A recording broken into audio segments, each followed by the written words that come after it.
Hey everybody, Justice from Fuzz Imp here. Before we get into the premise of this video, feel free to head to fuzzimp.com. You can use code HOBBY for $40 off, HOBBY, all caps.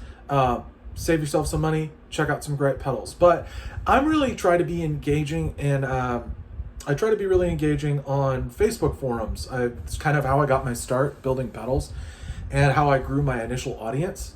It was a big part of me starting out was being active in these groups, showing off pedals that I had been acquiring. I would post a lot of little short clip videos.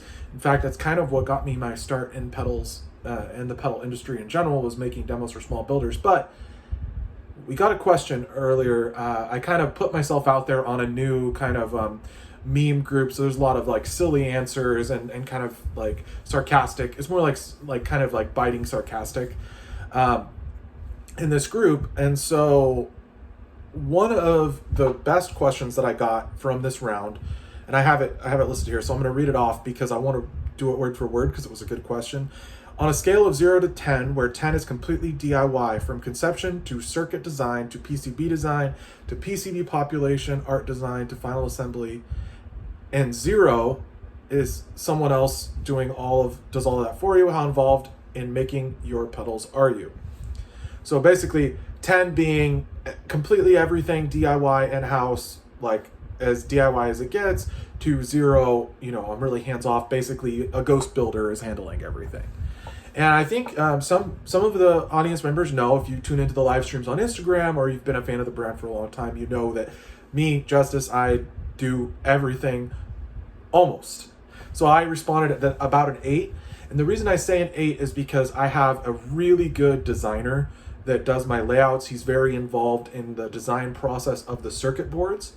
So taking a circuit idea, developing a circuit board around it, adding mods to that. Sometimes he will have a lot more input. Sometimes I'm sending off a schematic with really detailed notes saying, I want this value here, and our relationship started about 6 months in. This is with Bardic Audio Devices. Tim is fantastic. And the way that things worked before then is I had a designer that was just making me a raw board. So I would hand load every single part. I could make a lot of modifications and changes because while the board didn't change for the circuit that I was using, I could patch things in, swap out different components, different values, right? But as the company started to grow, I had a couple products that were really taking off, and I wanted to introduce true bypass mechanical relay switching. It's a lot of words. If you're familiar with Earthquaker devices, they have something called flexi switching that is really similar. So effectively, you have a true bypass circuit in your pedal, but it's a soft switch that just has 2 prongs. So what it's doing is it's activating a mechanical relay that is electronically flipping the signal off and on. But the plus side of mechanical relay switching versus other kinds of switching that have buffers, these don't have any buffers in the clean signal chain all the time. So if there's no, like say the Fuzz Imp pedal got fried or died somehow on stage, you still would have your clean signal intact. It wouldn't take down your whole board, which is really important. And there's a reason why other manufacturers have buffered bypass switching, especially for digital circuits. It's a lot to do with keeping switching really quiet. I have found that mechanical relay switching is really quiet. You get a longer lifespan. It's a big thing worth upgrading. Well, it adds a lot more parts and complexity than the simpler circuits like a Shrewd Original, the Surprise pedal. There was a bunch of other pedals that were simpler fuzzes. I could do it all by hand load parts, had a lot of control over it, really liked it. But as your circuit grows in complexity, it adds in the likelihood that either the wrong part gets loaded or you have a faulty part that might not get tested. If say I'm building 10 pedals one day and I hand loaded all the boards, well, at the time my soldering wasn't really that good. And so I was averaging maybe 8 of those builds would test out, work perfectly, and then there was maybe 2 that I would just pull the board out and set to the side. Troubleshooting sometimes can take longer if it's something really simple. Again, I was just getting started when I was deciding all this. But I started working with Bardic Audio Devices, and he is an expert in SMT layouts. He does this on spec for companies. I don't know how many clients he takes on, but it's a really important and crucial part for my business because he was able to take my schematics, my ideas, convert them to a board that can be SMT assembled, meaning a pick and place machine can load all of the two spec components, and you can do much more complex circuits this way, including having the whole relay bypass switching. And so I made this transition. The product that, I don't remember what the very first product that had this was it, but I know Shroot 2 was a big one because it cut down on the assembly time. And let's say a board was bad. Maybe 2 out of those 50 would test out before. So I do the full build, test it. Maybe 2 out of 50 or 2 out of 100 were bad. I pull that board out, toss it. If, I'd scavenge whatever parts if I wanted to, but usually I just toss it, put in a all new harness, and it would keep things moving along pretty rapidly. As time has gone on, I've actually come back to doing some of my original through-hole builds. So right now there's the Drat pedal, the Bongfire. The Shroot original is still a through-hole build, meaning has a mechanical 3PDT, meaning it's a true bypass switch that's a chunky, clicky switch. And I like those builds. I really do. And the simpler ones, it's easier to build. It's not that big of a trade-off in time. And so, so that's kind of the one exception to where I really have to farm that out to somebody else. Tim has also been really integral in kind of translating ideas. So I say, okay, I would like an EQ control that does this. I did the calculations, send it off. Sometimes he does the calculations. Now I do them because I want a very specific cue and waveform shape to any EQs that I'm doing. But at the time, he was very involved in this. I'm making sure to give credit where it's due.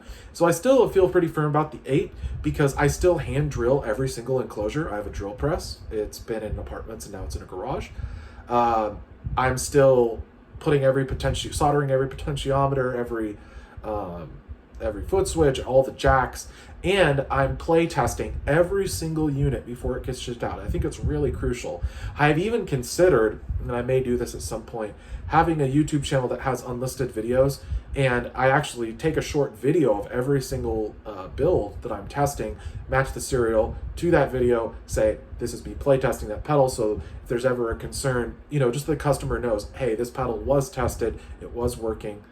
It's very rare to have DOAs or issues, but I think especially if a new customer gets something gets fumbled in shipping, somebody uses the wrong power supply, which is probably the most common warranty failure issue. People running too high a voltage adapters. Anyway, that relationship with Tim has been super important, and that's the one exception to me being a little hands-off. That being said, I also have a case guy that I use that's local. Amplify Fund. Spencer is fantastic.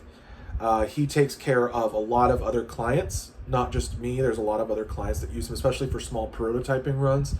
It's very user-friendly experience. He does really good print service. He also does offer CNC service. He does a lot of other services. I just happen to use the UV print and drill myself. It's a cost savings thing. It's something I'm pretty comfortable with. Not everyone is.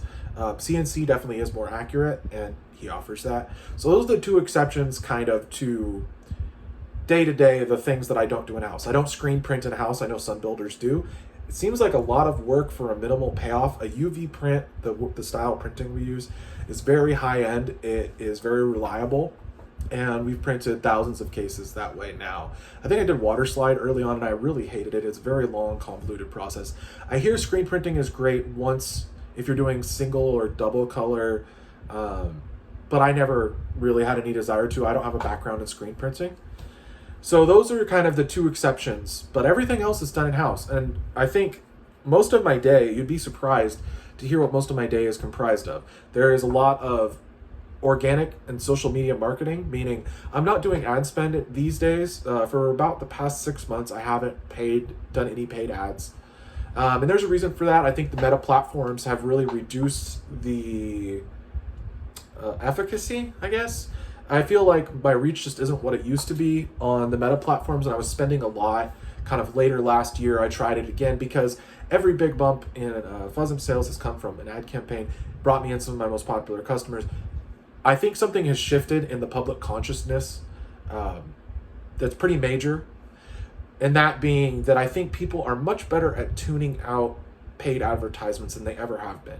especially since every platform now is flooded with advertisements, whether it be YouTube. Here on YouTube, there's quite a bit of that. There's also TikTok is getting a lot full of ads. At first there was no advertisements because there was brand deals, but now it's being flooded with ads. Instagram and Facebook are notoriously now, I think it's every 2 or 3 posts is a sponsored paid ad. Now during summers, depending on the industry, you might not see as much. This is when pedal sales slow down quite a bit.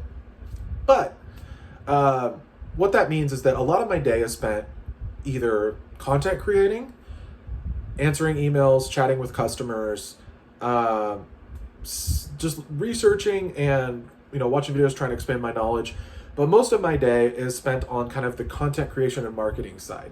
The assembly side, I do spend a good chunk of every working day. Sometimes I'll take like a Wednesday off, or from Saturday afternoon to Sunday afternoon, I will try and have some me time. I still am always on call, answering emails, talking to customers. Sometimes I'll live stream during those time periods too. But I am basically on call 24/7 for any, emails, concerns, ordering. But the workaround by not running advertising is that I'm in a lot of Facebook groups. I try to contribute 5 times as much as I take away. Meaning, if I'm maybe even 10 times. So for every post that is a blatant, hey, check out something Fuzz Imp is doing, I try to be engaged in multiple conversations. And sometimes I'll look for a post where it's very specifically tailored to something that I think a Fuzz Imp product could help with.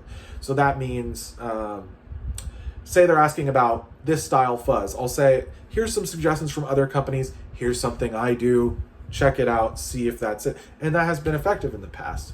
But I think as a builder and as a personality, I try to toe that line of, I'm putting the word out there organically, but I'm not blatantly ruining, the experience for all the forum users. A lot of admins I've had interactions with. Some groups I get along with the admins great, some I don't. Some I just left and avoid entirely. Reddit, I used to be really involved in, and I would very carefully try to structure my posts in a way where I'm showing something I built, but also contributing to the community, maybe talking about, like for example, the drop pedal is something that I was really enthusiastic about because the second pedal I ever got was a Proco Brat, bright pink enclosure, really cool pop punk sound. It was like really my first like pure distortion pedal, and I was a big fan of it. Switch broke. I think I gave it to a friend or whatever. And I recreated that because, as I found out, a lot of other builders, got one early on. It was an affordable distortion pedal. There's a lot of them. So I made a post like that on Reddit, and it went over fine. The assembly part of my day, probably, if it averages 4 or 5 hours, that's a longer day where I'm doing a lot more. There's also the packing, shipping, and testing side of it, which is a lot more involved. So it's like, okay, I have these units done that go to these people, play test them, pack them, ship them, etc. And I think originally when I was really starting to take off, I wasn't accounting for that time properly.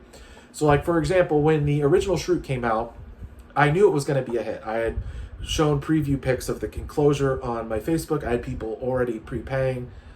And this was also kind of peak quarantine. So when I was showing that unit, there was a lot of people at home, a lot of people engaged in gear. I showed that unit, and once I built it, I put it on Reddit, put it on Facebook, started running ads on Facebook and Instagram, and it immediately exploded. I think right away somebody posted it in an Office fan group of some kind, and it started just boom, boom, boom, boom, boom. And at the time, I had allotted, I was like, I can build like 3 of these every 2 hours or whatever I thought it was at the time. Because I was just thinking about the raw assembly. How long does it take me to solder those components on, put knobs on, put it in a case. I wasn't accounting for testing, packing, shipping, and I also was pretty new to pedals, so my soldering skills weren't as good as they are now. Like, I just didn't know what a clean solder joint was, and maybe it wasn't as consistent because I was still only a few months into building. So I ended up putting myself in a pretty deep hole and having lots of units to build. I think over those first 2 weeks, maybe 80 Shroot Originals sold. It was a wild time. It was wild numbers. It blew up. I mean, I had already quit my job by this point building cabinets, but I was still relatively new to pedal building. And not accounting for that time, I started to realize, and there also is a thing with JFETs, especially where I was sourcing them at the time. The main driver in a Shroot pedal, or any of them, Shroot, Shroot 2, Shred 3D, Shred, that whole family of products, they have a JFET front end that kind of provides the gain, and it's then like clipped and pushed by an LM386 power amp chip. So the combination of an FAT and a power amp makes it have that killer overdrive sound. So some of the ones I was sourcing were inconsistent. So not only am I biasing them, but some of them were failing. Like they just were non-functional. And sourcing parts during this time, if some of you remember, for any business was really difficult. And so I quickly learned that these take a lot more assembly time. And that was one of the reasons that I eventually jumped to doing SMT. There's plus and minus. The one thing about SMT is it's a lot more upfront cost to get it developed. The boards cost a lot more. And like as I'm developing a product, say I have to, so let's say the typical, there's the upfront design cost. Then there's the initial board run, which you want to keep relatively small because it's just for prototyping. And then, you know, you make tweaks from there and then you do a third one. So that development cost versus doing a through-hole board, if it's simple enough. A through-hole board, you can go through and kind of troubleshoot and figure things out a lot quicker. You can make a lot of adjustments to parts values, whatever. Well, that SMT thing, the reason I'm kind of like justifying it or explaining it is because there is kind of a, what do they call it? In the industry, people kind of look down on SMT assembled pedals or pedals full of SMT for some reasons. Especially in fuzz, you know, there is a tendency to look down on it. Now, for some fuzzes, the pure transistor fuzzes that are simpler, I do think through-hole components can sound better. It just really depends on where you're sourcing them from. Like I have some components that they don't make anymore, not just the new old stock germaniums, but I have some silicone transistors that just don't exist anymore. They aren't manufactured anymore. And I really like them, and they're really specific too. Some of my builds like the Machina 2 and stuff like that. So anyway, there's plus and minus for why I do things the way I do. But at the end of the day, it's to keep the price points as affordable as possible for the end user. If I had to sink 4 hours of labor into every single unit, I would have to charge an amount of money that made sense for that amount of assembly time, because, you know, I can only, that immediately caps my output in a week, in a month, in a year to whatever it is. So I would have to charge, you know, 2-3 times what the cost of most of my pedals are if it was taking me that long for every pedal. If it was a 4-hour build time for every unit all in. Machinas are pushing a little bit. I would say on average, it takes me probably 1.5 hours to 2 hours for a Machina 2, but I already have in stock a lot of the parts. So it, you know, I'm able to offset that and offer the best value to the customer. There's other fuzz builders, they're building a fuzz face that costs $500 to $2,000. It has 7 components and some hardware in it. Well, they're carefully sourcing and choosing all those components. It's meant to be, you know, a perfect example of that. It's basically what Jimi Hendrix played, but better. I really can't knock it. And I think there's a place in the market for every one of those things. But yeah, that's kind of the basic overview of how the company works. I do my best to keep orders moving at a good clip. There are some things that with the business model that I'd like to change down the road, mainly being switching from a pre-order model to batches model. The thing is, the company really is kind of one of the best kept secrets. And even though I have a really loyal fan base I'm super grateful for, some of the most amazing people I've met are Fuzz Imp customers who support what I do and continue to buy everything. I kind of am enabled and powered by super customers, if that makes sense. Well, I think, you know, there's that. And I think over time, this thing will grow. And my goal is to fill that space that kind of EHX and Earthquaker do, where you have a upper mid-range price point, a lot of cool models, but it's very accessible for the average musician. I think a more sustainable model, if I really was planning on it, would be just go all upscale, because for the payoff for the time. But then it's a whole different skill set. It's a whole different kind of marketing strategy and you really have to be kind of an established builder that's being accepted in the community for those things. Not to say I couldn't do Mojo builds, but I just don't think it fits my particular skill set. It's something I want to work on. Also, sourcing expensive new old stock components that have been obsolete for 40 to 50 years, big old caps, you know, germanium diodes and transistors that maybe you're getting 100 and only using 8 out of that 100 transistors for that are any kind of decent for a specific build. That's a real thing in some builders that, you know, are willing to do that. It's not really my skill set, but it is something I want to try more. But I'm continuously researching, thinking of new ideas, trying to identify, okay, this is what's already out there. How do I differentiate all the products that Fuzz Imp offers from what already exists and do my best to go from there?